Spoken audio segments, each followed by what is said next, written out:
미성년자를 뭐라고 하냐면 제한능력자라고 하는데, 여러분들 제한능력자에 세 가지 말면 돼요. 여러분들 41페이지에 쓰는 거 아니야. 41페이지 봤더니 거기에 넓혀보기에 다 같이 권리능력, 의사능력, 행위능력 거기 있지? 거기에 맨 밑에 3번 봐. 제한능력자 밑줄 그으셔. 제한능력자 맨 밑에. 제한능력자 밑줄 그으시고, 하나 이제 법률 용어 배우는 거예요. 거기다가 제한능력자도 밑줄 그으시고, 미성년자 이렇게 써. 미성년자. 그 다음에 사무처리 능력이, 여기 봐. 사무처리 능력이 부족한 사람을 과거에 여러분들 뭐 금치산자, 무슨 한정치산자 이런 말 들어보셨나? 안 들어봤어? 여러분들 그때는 나이가 어렸으니까 못 들어볼 수 있는, 과거에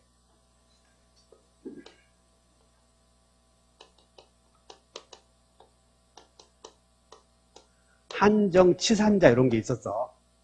이 말이 뭐냐면 치산, 재산 행위를 할 수 있는 능력이 제한된 사람, 이런 사람을 한정치산자라고 그랬는데, 그게 일본 사람들이 만든 용어라고 해서 그 용어를 피한정 후견 이렇게 바뀌어놓은 거야. 그리고 금치산자는 금자, 금, 치, 이 산이 재산산자야. 그래서 재산행위를 할 수 있는 능력이 금지된 자를 금치산자라고 그래. 이런 사람들을 제한능력자라고 불러. 그 용어가 바뀌었다고. 그래서 용어가 어떻게 바뀌었냐면, 여기에 성년, 피한정 후견인 급수가 피한정 후견인이다 있고, 피성년 후견이다 이런 말이 있는데, 이렇게만 써놔. 그러면 그냥 여러분들은 피한정 후견인이 어떤 사람이다, 피성년 후견이 어떤 사람이다 몰라도 돼 그냥. 그래서 제한능력자에는 세 가지가 있구나 이 정도 아시면 되는데, 그 사람이 미피피다 이렇게 외우면 돼. 다시 한다. 제한능력자에는 몇 사람이 있어? 누구? 아니 미피피 하라니까. 그냥 미피피 이렇게만 해. 다 같이 미피피 이렇게만 외워버려. 미피피를 제한능력자라고 한다 이 정도만 알면 되는 거예요.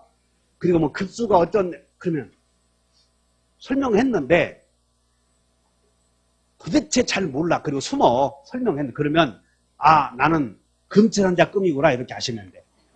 나는 피성년 후견인 급수구나 이렇게 하시면 된다고. 잘 못 알아들으면. 근데 여기서 못 알아듣고 다른 데 가서 알아들어도 괜찮아. 그건 여기서 나는 그래. 여기서 내 강의가 난 절대적이라고 하진 않거든. 절대적이다 그 말은 누구에나 통용된다 그런 뜻이야. 모든 게 상대적일 수 있잖아 사람은. 그래서 잘 못 알아들으면 유튜브 다 보셔. 응? 보시라고 이렇게 보시고 합격만 하면 되니까. 하여튼 강의는 보조적으로 도움되면 하는 거니까. 그래서 미피피를 깨우시고, 여기서 잘 공부했는데 못 알아들으면 나는 급수가 무슨 급이야? 피한정급이구나 이렇게 하시면 되고, 이것이 나중에 뭐 하나만 써먹냐면 대리권 소멸사유에서, 우리 대리라는 게 있거든. 그래서 대리에서 대리권 소멸사유로 대리인이 나중에 내가 정상인에게 대리권 주었는데 그놈이 나중에 사무처리 능력이 없어져 버렸어. 그럼 대리권 소멸해버려. 그래서 대리권 소멸사에 나중에 대리인이 사망하거나 대리인이 성년 후견이 되거나 대리인이 파산 선고를 당하면 대리권 소멸한다 해서 그때 배울 테니까 그냥 한 번만 따라서 해본다. 다시 대사성파. 이 말이 뭐냐면 대리인이 성년 후견인이 되면 대리권 소멸하는데, 다음 중 대리권 소멸 사유가 아닌 것을 골라라 그러면 대리인이 피한정 후견인이 되었다 이렇게 나오거든. 그럼 그거 하나요 구별하면 돼. 잊어버리자고. 그래서 미피피를 뭐라고 해? 제한능력자. 그러면 자, 나봐. 미피피가 중요해? 제한능력자가 중요해? 그것만 알면 된다는 거예요. 그래서 의사를 정할 때 의사 능력이 있어야 되고 행위 능력이 있어야 될 텐데, 행위 능력이 그냥 이거야. 법률 행위를 완전히 할 수 있는 능력. 그럼 법률 행위를 완전히 할 수 있는 능력이 제한된 사람을 제한능력자. 그러면 제한능력자 행위는 법정 대리인의 동의가 있어야 되거든. 근데 동의를 얻지 못했다면 일단 뭐요? 일단 유효. 그리고 나중에 취소하면 무효. 이렇게 간다는 거지. 설득돼? 자, 그래서 여기에 이제 의사표시 할 때에 이 당사자가 죽은 사람이 말해야 돼? 산 사람이 말해야 돼? 산 사람을 권리 능력이라고 그래. 산 사람을 뭐라고? 그래서 여러분 41페이지에 당사자의 능력에다가 1번 권리 능력 나오나? 거기다가 이렇게 써버려. 권리 능력 오른쪽 읽어보지 말아. 그냥 산자 이렇게 쓰고 말아. 죽은 자, 산자. 산자. 즉 여기서는 어디서 써먹냐면 야, 그러면 죽은 사람이 의사표시 하겠냐? 이런 문제가 생겨. 의사표시 하는 사람은 다 살아있는 사람이 하겠지. 근데 어디서 써먹냐? 대리인이 본인 이름으로 거래했거든. 근데 거래할 때 본인이 죽어버렸어. 그럼 본인이 살아있지 않잖아. 그럼 그 행위는 무효다. 그런 걸 배우려고 하는 거예요. 그래서 적어도 거래할 때 대리까지 통용해서 당사자의 능력이 몇 개 있어야 돼. 3개. 그것이 3개가 다 같이 권의행, 권리 능력, 의사 능력, 행위 능력이 있어야 돼. 이렇게 하시면 돼. 행위 능력이. 그러면 자, 권리 능력, 의사 능력, 행위 능력이 있어야 되는데 그러면 그것이 없을 때는 우리는 요로 귀결이 돼야 돼. 무효, 취소 사유로. 없을 때는. 동의해? 이렇게 하면 돼. 그래서 당사자의 능력 몇 개 있어야 돼요? 3개 있어야 되는. 주로 권리 능력을 물어보진 않아. 그냥 분별력이 있어야 되고 행위 능력이 있어야 된다. 그러면 분별력이 없는 자가 한 의사표시는 유효요, 무효요? 여기는 확정 무효. 여기는 무슨 무효? 확정 무효다. 그날 여기는. 권리 능력도 마찬가지고 그 다음 의사 능력도 확정 무효 이렇게 돼.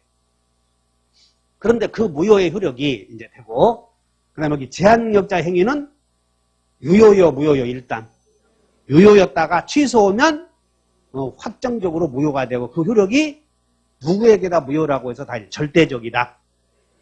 미성년자가 취소했으면 무효가 되고 그 무효는 누구에게나 무효로 다뤄진다. 그런 뜻이야. 무효의 효력이 누구에게나 미친다고 해서 이것을 절대적이다. 그래.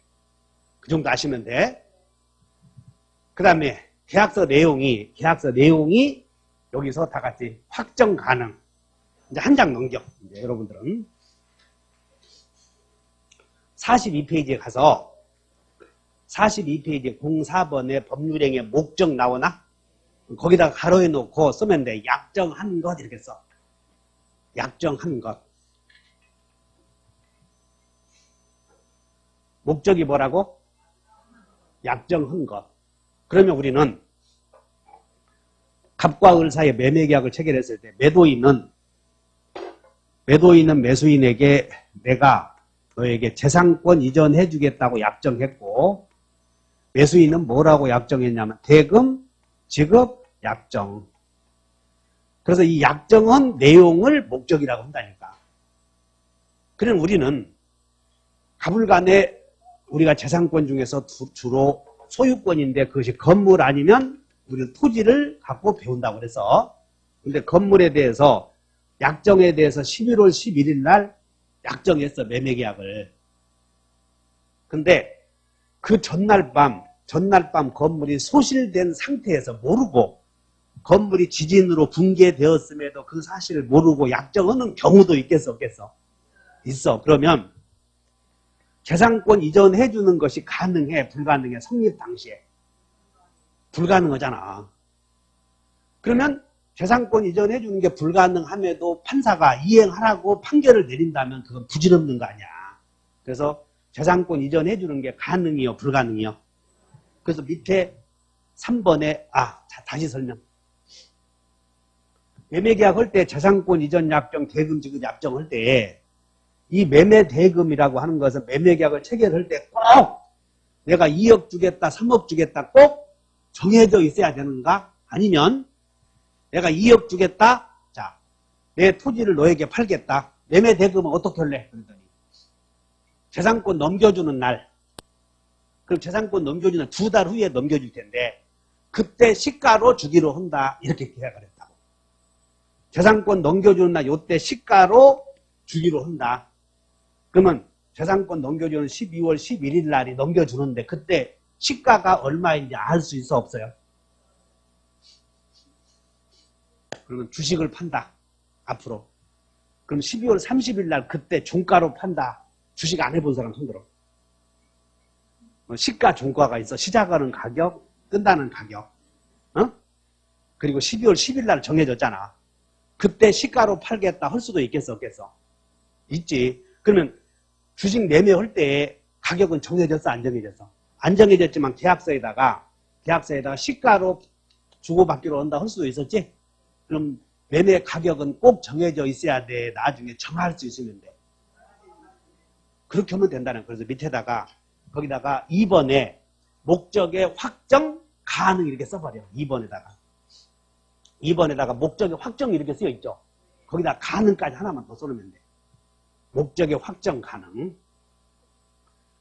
자, 대금은 정해져 있어야 된다고 확정 가능하면 된다고.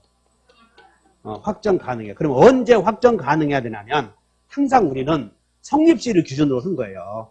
계약이 성립될 때에 확정할 수가 있어야 된다. 그러냐. 성립할 때에 항상 우리는 자, 나 봐. 유효와 무효는 언제 결정되냐면 계약 체결하고 나서 결정돼. 체결할 때를 기준으로 해. 계약 체결할 때 제한능력자이면 취소잖아. 계약 체결할 때 술 먹었으면 무효. 따라서 유효와 무효를 판단하는 시기는 전부 언제다? 항상 우리는 판단 시기 나오면 계약 체결할 때를 기준으로 하는 거예요. 성립시.